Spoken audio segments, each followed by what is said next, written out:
Assalamualaikum teman-teman. Hari ini saya akan menceritakan tentang seorang karyawan mencari kerja di suatu perusahaan, akan tetapi karena ia tidak lancar melakukan interview seleksi kerja, ia malah direndahkan oleh HRD perusahaan itu. Mulai dari itu, ia pun akhirnya membuka dan merintis bisnis baru yang pada akhirnya bisnisnya pun sukses dan ia bisa membuka banyak lapangan kerja tanpa perlu menyusahkan para pelamar kerja yang ingin melamar ke usahanya. Begini ceritanya. Pagi itu, mentari masih malu-malu memancarkan sinarnya ke sela-sela gedung pencakar langit di Jakarta. Ardi berdiri di trotoar, menunggu ojek online yang akan membawanya ke kantor tujuan. Ia mengenakan kemeja putih polos, celana bahan abu-abu, dan sepatu yang warnanya mulai pudar, tapi tetap bersih. Rambutnya disisir rapi. Ia menatap jam tangannya dengan jantung berdebar-debar. Hari ini adalah hari besar baginya. Interview kerja di perusahaan startup teknologi yang katanya sedang berkembang pesat. Ia sudah menyiapkan semua, CV terbaik, jawaban untuk pertanyaan klasik HRD, bahkan latihan wawancara dari video YouTube. Ia yakin, dengan pengalamannya sebagai staf administrasi dan semangat belajarnya, ia pantas mendapatkan posisi itu.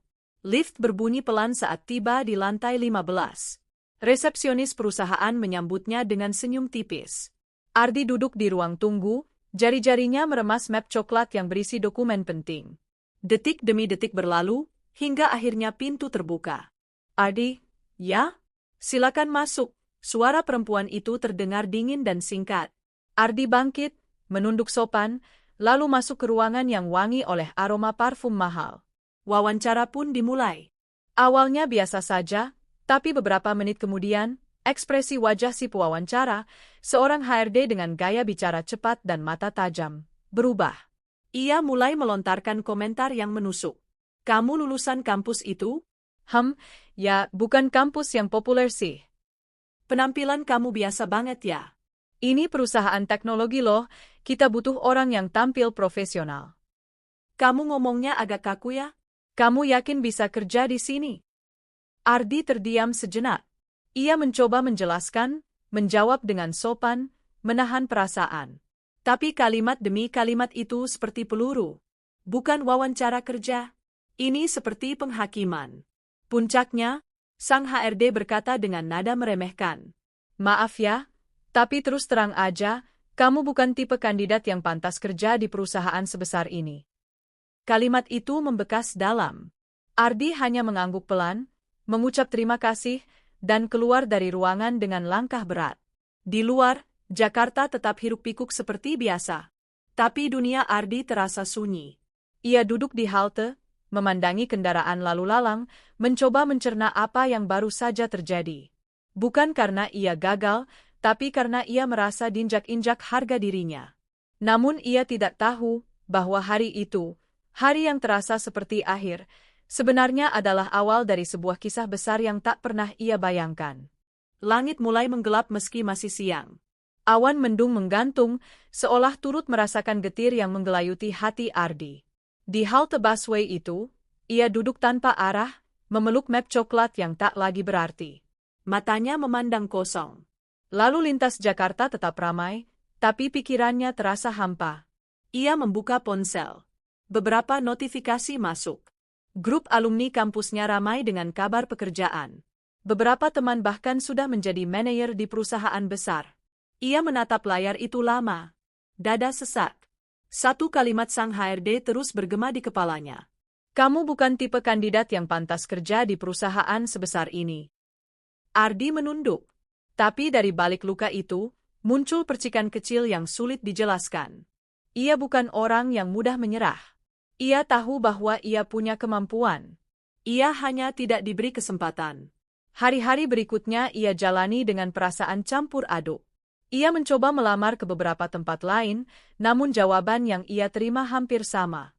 Penolakan demi penolakan membuatnya berpikir ulang, mungkinkah jalan hidupnya bukan sebagai karyawan? Ia mulai menulis di buku catatannya. Kalau dunia menutup pintu, maka aku akan membangun pintu sendiri. Lalu ia mengingat satu hal, keahlian ibunya membuat kue. Sejak kecil, ia sering membantu di dapur. Ia bisa membuat aneka cemilan. Dan yang lebih penting, ia tahu bagaimana menjualnya. Satu sore, Ia nekat menjual ponsel pintarnya, satu-satunya barang berharga yang ia miliki. Ia membeli bahan baku, wadah plastik, dan membuat selebaran kecil. Ia mulai berjualan makanan ringan dari resep ibunya, menitipkannya ke warung-warung sekitar rumah. Modal pas-pasan, tapi tekadnya lebih besar dari rasa takut. Awalnya sulit. Kadang dagangannya tak laku. Kadang ia harus pulang dengan makanan sisa. Tapi ia tidak menyerah. Ia belajar dari internet, bukan lagi tentang wawancara kerja, tapi tentang bisnis kecil. Ia membaca artikel, menonton video tentang strategi pemasaran, dan mencatat semua pengeluaran serta pemasukan dengan rapi. Setiap pelanggan ia layani dengan ramah. Setiap kritik ia dengar dengan tulus. Ia percaya, kejujuran dan keramahan adalah modal utama dalam berjualan. Malam-malamnya ia habiskan dengan memikirkan cara agar produknya dikenal orang. Siang hari ia keliling, menawarkan barang dagangannya dari satu tempat ke tempat lain. Ia tahu, ia tidak bisa berhenti hanya karena pernah direndahkan. Satu warung mulai memesan ulang. Lalu 2. Lalu 5. Perlahan tapi pasti, Ardi mulai melihat cahaya kecil dari terowongan gelap yang pernah membuatnya hampir putus asa. Ia tahu, ini baru awal, tapi ia juga tahu bahwa ia sedang menapaki jalan yang benar, jalan yang ia bangun sendiri dengan luka, tekad, dan keberanian untuk bangkit. 3 bulan telah berlalu sejak Ardi mulai berjualan makanan ringan. Gerobaknya masih kecil, catnya mulai pudar, dan bannya kadang-kadang bocor. Tapi di balik semua itu, ada semangat yang terus menyala. Setiap pagi, ia bangun lebih awal untuk menyiapkan dagangan. Adonan kue ia olah dengan penuh perhatian, dibungkus rapi, lalu dimasukkan ke dalam kotak-kotak plastik. Ia tidak pernah sembarangan. Ia percaya, rasa yang jujur akan menemukan jalannya ke hati pelanggan. Di sela-sela berdagang, Ardi terus belajar. Ia mencatat resep baru, menonton strategi bisnis dari pengusaha kecil yang berhasil, dan belajar bagaimana mengambil foto yang menarik untuk memasarkan dagangannya secara online. Dari warung kecil, ia mulai mencoba menjual melalui media sosial. Suatu hari, salah satu unggahannya tentang camilan, kue talam pelangi, yang ia buat sendiri, viral. Foto yang ia ambil dengan ponsel pinjaman temannya itu dibagikan ratusan kali. Beberapa orang mulai menghubunginya untuk memesan dalam jumlah besar. Ia terkejut. Tapi ia juga siap. Ardi mulai merekrut tetangganya untuk membantu produksi. Ia tidak berani menjanjikan gaji besar, tapi ia menjanjikan kejujuran. Mereka bekerja dari dapur rumah, bergantian membuat adonan, membungkus, dan mengantar pesanan. Ia selalu berkata kepada tim kecilnya, "Kita harus jujur, jangan pernah tipu rasa. Jangan pernah bohong soal berat atau kualitas." Pelanggan mulai menyukai bukan hanya produknya, tapi juga pelayanannya. Ia menjawab pesan dengan sopan, tidak pernah marah walau ada komplain. Ia belajar dari pengalaman pahitnya dulu, bahwa manusia harus dihargai, bukan dihakimi dari tampilan luar. Bisnis kecil itu mulai berubah. Dari satu dapur rumah, Ardi menyewa kios kecil. Dari satu gerobak, ia bisa membeli motor bekas untuk pengantaran. Namanya mulai dikenal di lingkungannya. Anak-anak muda datang kepadanya, ingin belajar usaha. Ia tak pelit ilmu. Ia selalu membuka pintu bagi siapa saja yang mau bekerja keras. Suatu sore, saat ia duduk di kiosnya sambil menghitung omset harian, matanya menatap kalender di dinding. Ia menyadari sesuatu. Hari itu tepat 1 tahun sejak wawancara kerja yang membuatnya nyaris menyerah. 1 tahun lalu, ia berjalan pulang dengan kepala tertunduk dan hati terluka. Kini, ia duduk di kios miliknya sendiri, dengan usaha yang mulai dikenal banyak orang. Ia tersenyum kecil. Bukan karena sombong, tapi karena bersyukur. Ia tahu jalan ini belum selesai. Tapi ia juga tahu, Allah telah membukakan jalan yang lebih indah, justru setelah pintu-pintu lain ditutup. 2 tahun telah berlalu sejak Ardi memulai usahanya dari dapur kecil milik ibunya. Kini, gerai Ardi Snacks Foods telah memiliki 3 cabang. Ia menyewa ruko kecil di pinggiran kota, memperluas dapur produksinya, dan merekrut lebih banyak karyawan, semuanya berasal dari latar belakang sederhana, seperti dirinya. Ardi tidak pernah melupakan awal perjalanannya. Setiap kali ia merekrut pegawai baru, Ia menyempatkan diri untuk berbicara langsung, bertanya satu persatu tentang kehidupan mereka. Ia ingin memastikan bahwa semua orang yang bekerja dengannya merasa dihargai, bukan dihakimi. Bisnisnya terus tumbuh. Ia mulai menjalin kerjasama dengan toko-toko swalayan lokal, lalu merambah ke platform digital.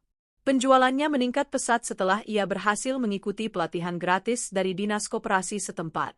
Ia belajar soal legalitas usaha, pengemasan, bahkan manajemen stok. Semua ia serap, semua ia praktekkan. Ulasan-ulasan positif mulai membanjiri akun bisnisnya. Banyak pelanggan memuji rasa yang otentik dan pelayanan yang ramah. Salah satu komentarnya tertulis, "Rasanya bukan cuma enak, tapi terasa dibuat dari hati." Malam hari, Ardi sering merenung di beranda rumahnya yang kini lebih luas dari kontrakan lama. Ia tidak pernah menyangka, luka yang dulu begitu menyakitkan, justru membawanya ke perjalanan sebesar ini. Ia teringat masa-masa ketika hanya ada satu pesanan dalam sehari, ketika ia harus meminjam uang untuk beli bahan, dan ketika ia menangis diam-diam di kamar agar ibunya tidak tahu. Namun semuanya telah berubah. Bukan karena keberuntungan semata, tapi karena ia tidak menyerah, dan karena ia memegang teguh prinsip, jujur, tekun, dan menghargai orang lain. Pada suatu kesempatan, ia diundang menjadi pembicara di acara pelatihan UMKM. Ia berdiri di depan puluhan peserta, mengenakan kemeja polos yang masih sederhana, tapi dengan keyakinan yang tak tergoyahkan. "Dulu saya dilihat sebelah mata karena penampilan saya. Karena saya gugup bicara. Tapi saya belajar bahwa keberhasilan bukan soal tampilan, tapi soal usaha dan hati." Tepuk tangan menggema di ruangan. Beberapa peserta meneteskan air mata. Bukan karena ceritanya terlalu dramatis, tapi karena mereka merasa terwakili. Karena banyak dari mereka, seperti Ardi, adalah orang-orang yang pernah dipandang rendah. Dan sejak saat itu, Ardi tidak hanya dikenal sebagai pengusaha muda sukses, tapi juga sebagai inspirasi. Sosok yang membuktikan bahwa keterbatasan bukan penghalang, justru bisa menjadi bahan bakar untuk melesat jauh. Pada suatu pagi yang cerah, Ardi sedang duduk di kantornya yang kini berada di lantai 2 ruko utama miliknya. Dindingnya sederhana, penuh coretan target penjualan dan jadwal produksi. Namun di antara itu semua, ada satu hal yang paling mencolok, tulisan besar dengan spidol merah. "Semua orang berhak atas kesempatan." Hari itu, ia sedang mewawancarai 2 calon karyawan baru. Seorang ibu muda yang pernah putus sekolah karena harus mengurus anak, dan seorang pemuda pendiam yang gugup saat menjawab pertanyaan. Ardi melihat mereka, dan hatinya teringat pada dirinya sendiri saat dulu duduk di kursi pelamar kerja, ditatap dengan tatapan meremehkan. Namun kali ini, tidak ada penghakiman. Tidak ada kalimat merendahkan. Ia bertanya dengan pelan, mengajak bicara dengan hangat. Ia ingin mereka merasa aman. Ia tahu betapa pentingnya itu. Setelah sesi selesai, ia berbicara kepada tim HR kecilnya. "Kita bukan sedang cari orang yang paling pintar. Kita cari orang yang mau belajar, jujur, dan mau bekerja keras." Sistem perekrutan di usahanya memang berbeda. Ia membuka jalur pelatihan bagi pelamar yang belum berpengalaman. Ia memberikan waktu percobaan yang adil dan evaluasi berdasarkan progres nyata, bukan hanya ijazah atau kemampuan bicara. Beberapa minggu kemudian, salah satu karyawan yang dulu sangat pemalu kini menjadi supervisor area. Ia bekerja dengan penuh dedikasi. Ardi tahu, jika dulu ia tidak diberi kesempatan, ia mungkin takkan pernah bangkit. Maka ia pun berjanji akan menjadi pemberi kesempatan itu bagi orang lain. Di waktu senggangnya, Ardi mulai menulis kisah perjalanannya. Ia unggah potongan cerita di media sosial. Tidak untuk pamer, tapi untuk memberi harapan kepada mereka yang sedang berada di titik rendah. Ia menulis dengan jujur, termasuk soal hari kelam di ruang wawancara dan bagaimana luka itu menjadi awal semangatnya bangkit. Komentar pun membanjiri postingannya. Banyak yang menulis, "Saya mengalami hal yang sama. Terima kasih sudah berbagi, Mas Ardi. Kisah ini menyadarkan saya untuk tidak menyerah." Beberapa waktu kemudian, seorang pengikutnya mengirim pesan pribadi. Ia adalah pemilik warung kecil yang mulai menjual produk makanan ringan, terinspirasi dari kisah Ardi. Ia berkata, "Saya tidak punya apa-apa, tapi saya punya semangat. Saya ingin jadi seperti Anda. Ardi membaca pesan itu berkali-kali, lalu menatap langit dari jendela kecil kantornya. Dalam hati, ia bersyukur kepada Allah. Bukan karena hartanya bertambah, tapi karena luka yang dulu ia pendam kini menjadi jalan kebaikan bagi orang lain. Ia tersenyum kecil, lalu menulis kembali di catatan harian bisnisnya. Jangan pernah malu pernah gagal. Karena justru dari sanalah tumbuh kepedulian yang sejati. Suatu pagi, Ardi menerima undangan yang tak pernah ia bayangkan sebelumnya. Sebuah perusahaan teknologi besar, ya, perusahaan yang dulu pernah menolaknya mentah-mentah, mengundangnya sebagai narasumber dalam acara seminar motivasi bertajuk Membangun Mental Tangguh di Era Digital. Awalnya ia mengira itu hanya undangan biasa. Tapi ketika membaca detailnya, hatinya berdegup. Nama perusahaan itu begitu familiar. Ia ingat betul ruangannya, aroma parfumnya, dan kalimat yang dulu menusuk hatinya. Perusahaan yang dulu berkata, "Kamu bukan tipe kandidat yang pantas kerja di perusahaan sebesar ini." Ia terdiam cukup lama di meja makannya. Ibunya memperhatikan, lalu berkata lembut, "Kalau kamu datang, datanglah bukan karena ingin balas dendam, tapi untuk menunjukkan siapa dirimu yang sesungguhnya." Hari itu pun tiba. Ardi mengenakan jas sederhana berwarna gelap, rambutnya disisir rapi. Ia tidak membawa banyak orang, hanya ditemani dua stafnya yang bertugas mendokumentasikan acara. Sesampainya di gedung itu, suasana terasa begitu berbeda. Ia disambut dengan ramah, dipersilakan masuk ke ruang tunggu khusus pembicara. Di sana, ia bertemu dengan beberapa petinggi perusahaan. Salah satunya adalah wanita parubaya, elegan, yang memperkenalkan diri sebagai kepala divisi HRD. Wajahnya familiar. Ardi yakin, dialah orang yang dulu pernah meremehkannya. Namun wanita itu tampak tidak mengenalinya. Mungkin ia sudah lupa. Tapi Ardi ingat dengan sangat jelas. Ketika sesi seminar dimulai, Ardi berdiri di depan ratusan peserta. Ia memulai dengan senyum dan suara yang tenang. Ia bercerita dari awal, tentang perjuangannya mencari kerja, tentang kegagalan, dan tentang titik balik yang membuatnya bangkit. Tanpa menyebut nama siapapun, ia menyampaikan satu kalimat yang membuat ruangan hening. "Pernah ada yang bilang saya tidak pantas. Hari itu saya pulang dengan hati remuk. Tapi saya tidak menyimpan dendam. Saya hanya ingin membuktikan bahwa saya tidak butuh diterima untuk bisa berhasil. Saya hanya butuh kesempatan, yang akhirnya saya buat sendiri." Tepuk tangan bergema di aula besar itu. Beberapa orang bahkan berdiri memberi apresiasi. Di antara hadirin, Ardi melihat wajah HRD itu menunduk. Ia tidak tahu apakah wanita itu sadar bahwa cerita itu adalah tentang dirinya. Tapi Ardi tidak peduli. Karena tujuannya bukan membalas, melainkan menyembuhkan. Usai acara, beberapa karyawan datang menghampirinya, berterima kasih karena kisahnya memberi harapan. Seorang staf muda berbisik, "Saya juga pernah diremehkan, Mas. Tapi sekarang saya semangat lagi." Ardi tersenyum, mengangguk, dan membalas dengan pelan. "Jangan buktikan pada mereka. Buktikan pada dirimu sendiri, bahwa kamu bisa." Sore itu, ia keluar dari gedung yang dulu menjadi tempat lukanya. Tapi kini, ia melangkah keluar dengan kepala tegak, hati lapang, dan nama yang dihormati. Dunia yang dulu menolaknya, kini berdiri menyambutnya. Bukan karena ia berubah jadi orang lain, tapi karena ia tidak pernah berhenti menjadi dirinya sendiri. 5 tahun telah berlalu sejak Ardi memulai perjalanannya dari sebuah dapur kecil di rumah ibunya. Kini, jaringan Ardi Snacks Foods telah memiliki lebih dari 20 cabang di berbagai kota besar Indonesia. Ia tidak hanya menjadi pengusaha sukses, tapi juga pendamping UMKM, pembicara nasional, dan mentor bagi ratusan wirausahawan muda. Namun bagi Ardi, semua pencapaian itu bukanlah puncak. Ia tidak ingin berhenti hanya pada keberhasilannya sendiri. Maka ia pun mendirikan sebuah program sosial bernama Peluang Untukmu, sebuah pelatihan gratis bagi orang-orang yang kesulitan mencari kerja, yang pernah putus sekolah, atau yang terpinggirkan oleh sistem. Setiap angkatan terdiri dari 30 orang, diajarkan dasar-dasar bisnis, pelayanan, keuangan, dan juga nilai-nilai kejujuran serta mental tahan banting.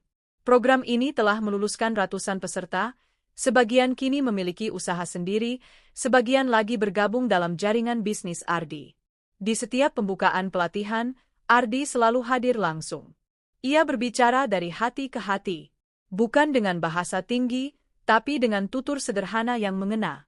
Saya pernah ditolak karena saya tidak pandai bicara, karena baju saya tidak mahal. Tapi Allah memberi jalan lain. Dan sekarang saya di sini untuk memastikan bahwa kalian juga akan menemukan jalan itu. Para peserta mendengarkan dengan mata berkaca-kaca. Beberapa di antaranya menangis. Sebab mereka tahu, Ardi bukan sekadar bercerita. Ia sedang menyampaikan luka-luka yang sudah dijahit dengan keberanian. Dalam salah satu sesi pelatihan, hadir seorang pemuda bernama Reno. Ia diam, pendiam, dengan tubuh kurus dan wajah lelah. Saat diwawancara, ia berkata lirih, "Saya pernah ditolak 15 kali kerja, Mas. Katanya saya tidak cocok karena penampilan saya." Ardi menatap pemuda itu dengan mata yang teduh. Ia menepuk bahunya, lalu berkata, "Berarti kamu sedang berdiri tepat di tempat yang dulu pernah saya injak. Dan kalau kamu mau berjalan terus, saya akan bantu agar langkahmu tak goyah." Reno lulus dengan hasil terbaik di angkatannya. Ia kini mengelola satu cabang Ardi Snacks di daerahnya sendiri, mempekerjakan 3 orang temannya yang juga sebelumnya putus asa. Ia menjadi bukti nyata bahwa luka yang pernah dialami seseorang bisa menjadi dasar untuk bangkit dan menolong orang lain. Pada akhirnya, Ardi berdiri di atas panggung penghargaan nasional sebagai tokoh muda inspiratif. Sorotan kamera, tepuk tangan panjang, dan karangan bunga datang silih berganti. Tapi di hatinya, hanya ada satu kalimat yang tak pernah ia lupakan. Kegagalan bukan akhir. Dan perlakuan buruk orang lain bisa jadi bahan bakar untuk membuktikan bahwa dirimu berharga. Dengan mata berkaca-kaca, ia memandang ke arah langit malam. Bersyukur, tenang, dan siap melangkah lagi.